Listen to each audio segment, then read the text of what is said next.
আমি বাড়িতে গিয়ে টিউশনি পড়াতাম। আমি যাকে টিউশনি পড়াতাম সে ছিল অষ্টম শ্রেণীতে পড়ুয়া একজন ছাত্র। সে লেখাপড়ার পাশাপাশি গানকে অনেক ভালোবাসত।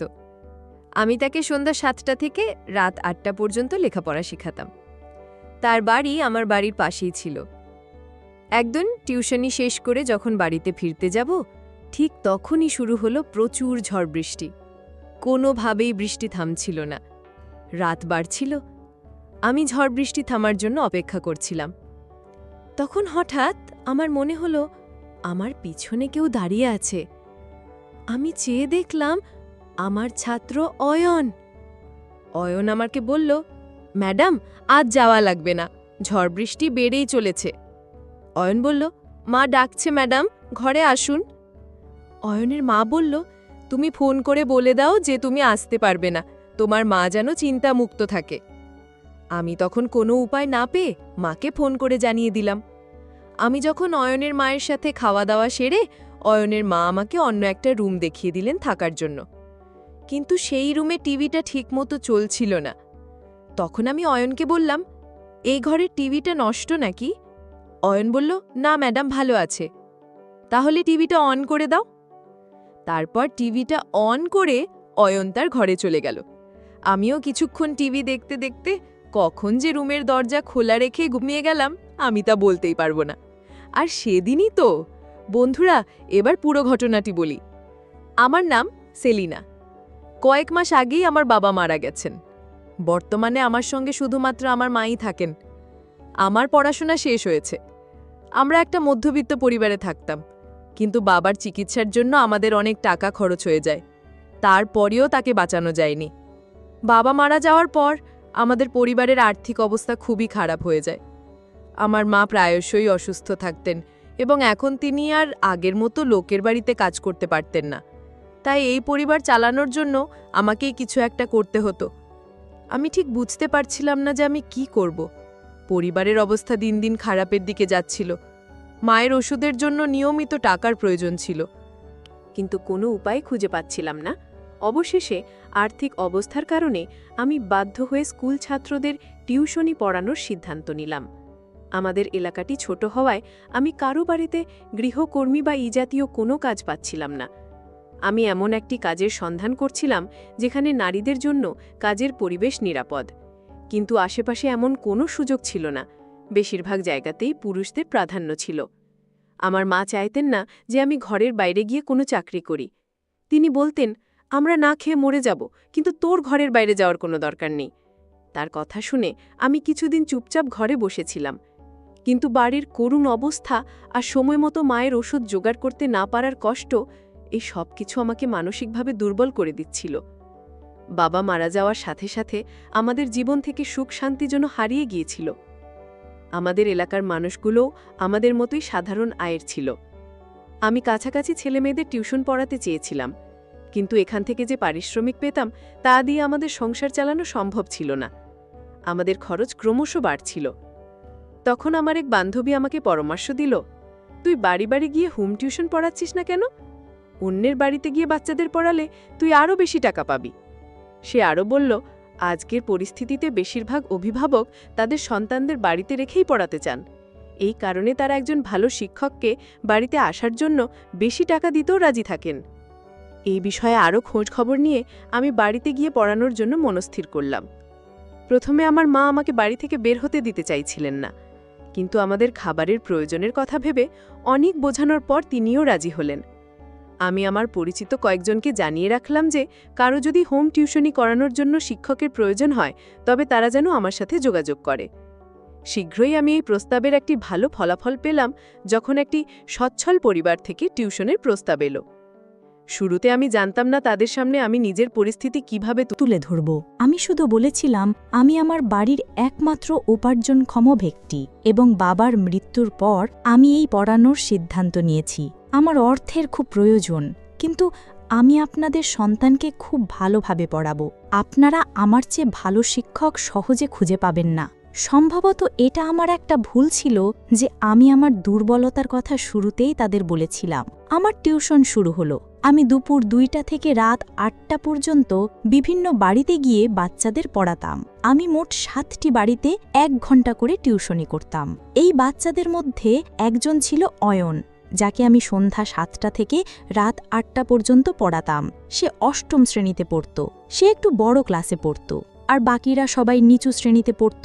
প্রথম থেকেই অয়ন আমার সাথে কিছুটা অদ্ভুতভাবে কথা বলতো। সেই বাড়িতে একজন মহিলা ছিলেন, তিনি অয়নের মা। অয়ন ছিল তার একমাত্র সন্তান। অয়নের বাবা একটি বড় হাসপাতালে চাকরি করতেন এবং ডিউটির জন্য তাকে প্রায়শই শহরের বাইরে থাকতে হতো। আমি মনে মনে ভাবলাম, এই পরিবারটি বেশ সচ্ছল এবং এখান থেকে আমি একটি ভালো টিউশন ফি পাচ্ছি, যা আমার জন্য সহায়ক হবে। অয়নকে পড়ানো শুরু করার প্রায় 20 দিন কেটে গেছে। হঠাৎ করে আমি লক্ষ্য করলাম, আমি যখনই অয়নকে হোমওয়ার্ক দিই তখন তার খাতার পাতায় গান লেখা ছিল, খুব সুন্দর একটি গান। আমি তাকে বললাম, তুমি গান লিখতে পারো? সে বলল, হ্যাঁ ম্যাডাম, আমি সুন্দর গান, কবিতা নিজেই লিখতে পারি এবং গাইতেও পারি। আমি তার মাকে এই বিষয়টি জানালে তিনি বলেন তার ছেলে শিল্পী হতে আগ্রহী, কিন্তু তিনি চান না যে অয়ন শিল্পীর দিকে ঝুঁকুক। তিনি চান তার ছেলে উচ্চশিক্ষা লাভ করুক, যাতে পরবর্তীতে সে নিজের ব্যবসা সামলাতে পারে। আমি তাকে বললাম, আপনার চিন্তাভাবনা খুব ভালো, কিন্তু আমি বিশ্বাস করি যে বাচ্চাদের যা করতে ভালো লাগে তাদের সেই কাজেই সমর্থন করা উচিত। সে যদি শিল্পী হতে চায় তাহলে তাকে উৎসাহ দেওয়া উচিত। একদিন অয়ন বলল, ম্যাডাম, আমি একটি গান বলবো। তখন সে একটি দেশের গান শোনালো। আমি তার গান শুনে মুগ্ধ হয়েছিলাম, কারণ তার গানের গলা ছিল অসম্ভব সুন্দর। তুমি চাইলে তো বড় একজন শিল্পী হতে পারো, কিন্তু আমি জানি তোমার মা সেটা চায় না। আমি একদিন অয়নের মাকে বলেছিলাম, আপনার ছেলের যে প্রতিভা আছে সে তো চাইলে ভালো একজন গায়ক হতে পারে। আমার কথা শুনে অয়নের মা কিছুটা বিরক্তির সাথে বললেন, আমি তোমাকে যতটুকু বলেছি তুমি ঠিক ততটুকুই করো, এর বেশি ভাবতে হবে না। আমি বুঝতে পারছিলাম না কেন আমার কথা শুনে তিনি এমনভাবে প্রতিক্রিয়া দেখালেন। তিনি আমাকে নির্দেশ দিলেন, এখন থেকে অয়ন যেন আর গান না গায়, সেদিকে খেয়াল রাখতে। আমি অয়নের মায়ের আচরণে কিছুটা রুক্ষতার ছাপ দেখলাম, যদিও তিনি সাধারণত খুব ভালো ব্যবহার করতেন। আমি তার কথায় খুব একটা পাত্তা না দিয়ে অয়নকে বুঝিয়ে বললাম, আপাতত তুমি পড়াশোনাটা শেষ করো, তারপর বড় হয়ে সিদ্ধান্ত নিও তোমার জন্য কোনটা ভালো হবে। তুমি এখনও ছোট, তাই তোমার শুধুমাত্র পড়াশোনায় মনোযোগ দেওয়া উচিত। অয়ন বেশি কথা বলতো না, হয়তো সে স্বভাবগতভাবেই চুপচাপ থাকতে পছন্দ করত। সেই দিনের পর থেকে আমি তার বই বা খাতায় ওই ধরনের কোনো গান আর দেখিনি। একদিন রবিবার আমি যখন পড়িয়ে বাড়ি যাওয়ার জন্য রওনা হচ্ছি, হঠাৎ মনে হলো পিছন থেকে কেউ আমাকে ডাকল। পিছনে কাকিয়ে দেখি কেউ নেই, কিন্তু কণ্ঠটা আমার কাছে অয়নের বলে মনে হলো। পরের দিন যখন অয়নের বাড়িতে টিউশন পড়াতে গেলাম, তখন অবাক হয়ে দেখলাম যে গত রাত থেকে অয়নের খুব জ্বর। তার মা আমাকে বললেন, অয়নের শরীর ভালো নেই, গত রাত থেকে জ্বর, তাই আজও পড়তে পারবে না। আমি তার মাকে বললাম, আমি কি একবার ওর সাথে দেখা করতে পারি, শুধু ওর স্বাস্থ্যের খোঁজ নেব? এই বলে আমি যখনই ওর ঘরের দিকে যেতে লাগলাম, তখন ওর মা খুব অদ্ভুতভাবে আমাকে থামিয়ে দিয়ে বললেন, ও এখন ঘুমোচ্ছে, তোমাকে কালকেও আসতে হবে না, 2 দিন পরে সে পড়াবে। অয়নের মায়ের কথাবার্তা আমার কাছে খুবই রহস্যময় মনে হচ্ছিল। আমি চুপচাপ তার বাড়ি থেকে বেরিয়ে এসে ভাবতে লাগলাম, গতকাল পর্যন্ত তো অয়ন ভালোই ছিল, হয়তো আবহাওয়ার কারণে হঠাৎ অসুস্থ হয়ে পড়েছে। বাড়িতে এসে মাকে চিন্তিত দেখে আমার মনে পড়ল আমি মায়ের জন্য ওষুধ আনতে ভুলে গেছি।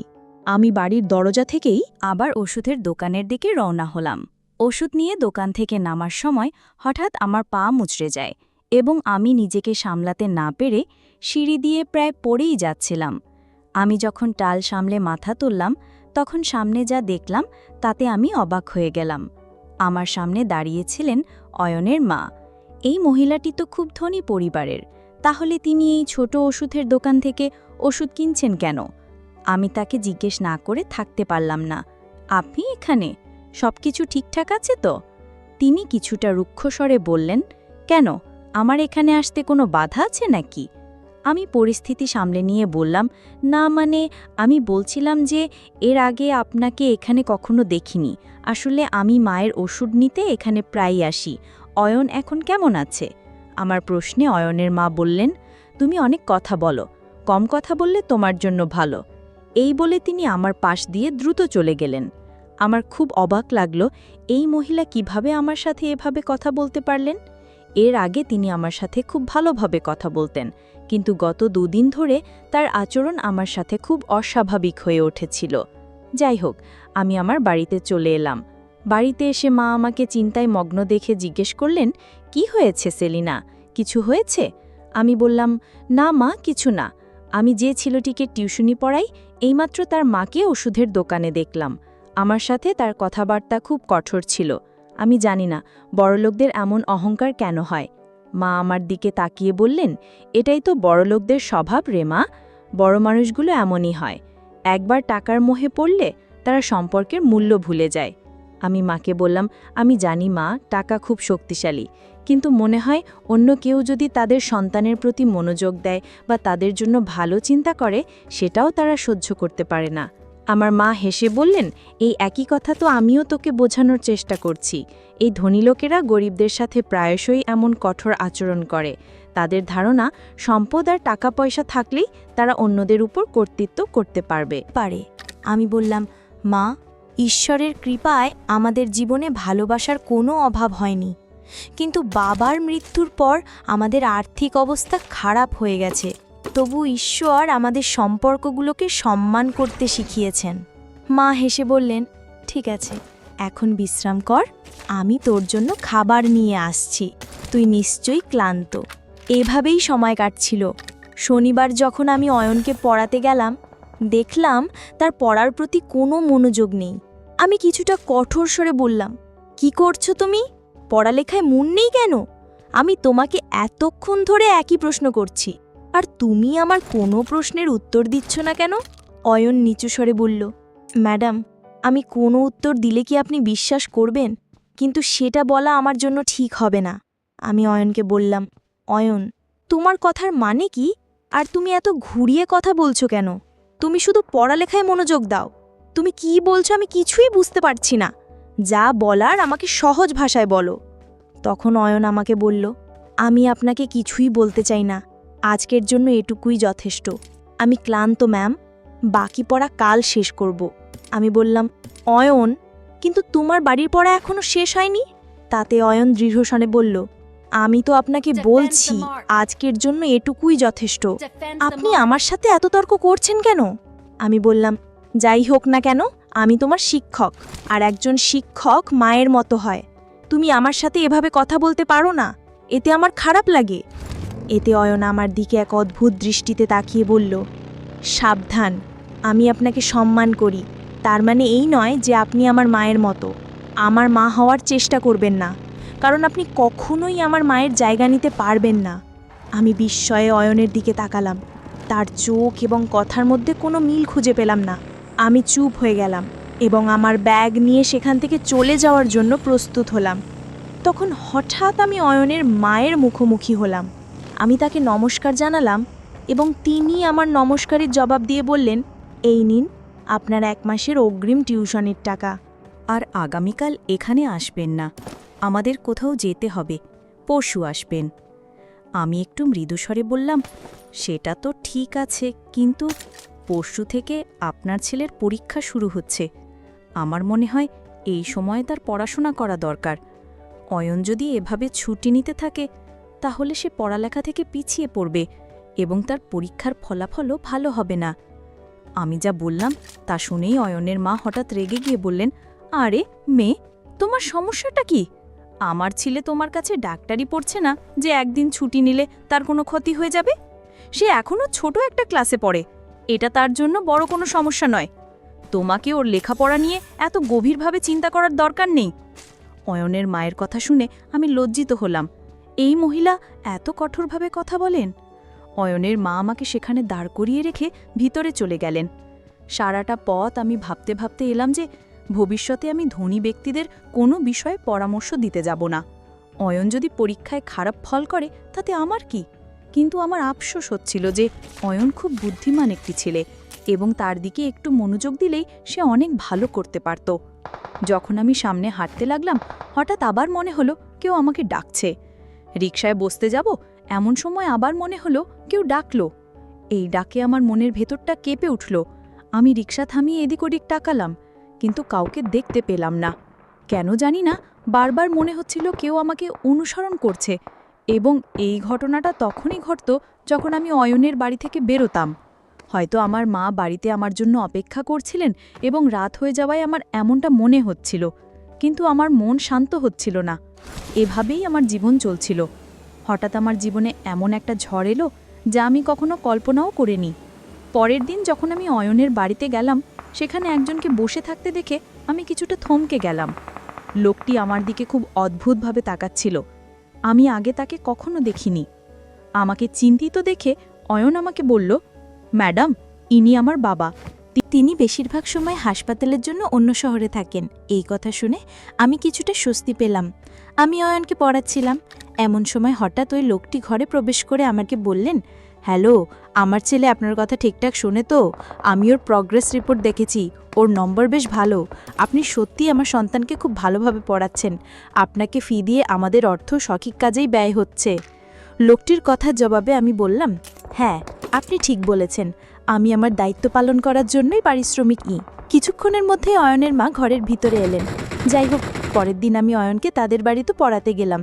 তারপর যখন আমি ফিরব, ঠিক তখনই প্রচুর ঝড় বৃষ্টি শুরু হতে লাগলো।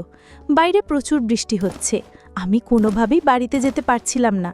আমি অপেক্ষা করছিলাম কখন বৃষ্টি থামবে, কিন্তু কোনোভাবেই বৃষ্টি থামছে না। তারপর হঠাৎ আমি পেছন দিকে তাকিয়ে দেখলাম অয়ন দাঁড়িয়ে আছে। অয়ন বলল, ম্যাডাম, আজ মনে হয় বৃষ্টি থামবে না, প্রচুর ঝড় বৃষ্টি হচ্ছে, আকাশের অবস্থা ভালো না। বন্ধুরা, গল্পের পরবর্তী অংশ আগামীকাল আপলোড দেয়া হবে, আর সেই সঙ্গে আমার চ্যানেলটিকে সাবস্ক্রাইব করে পাশে থাকবেন। সেই পর্যন্ত সবাই ভালো থাকবেন। ধন্যবাদ।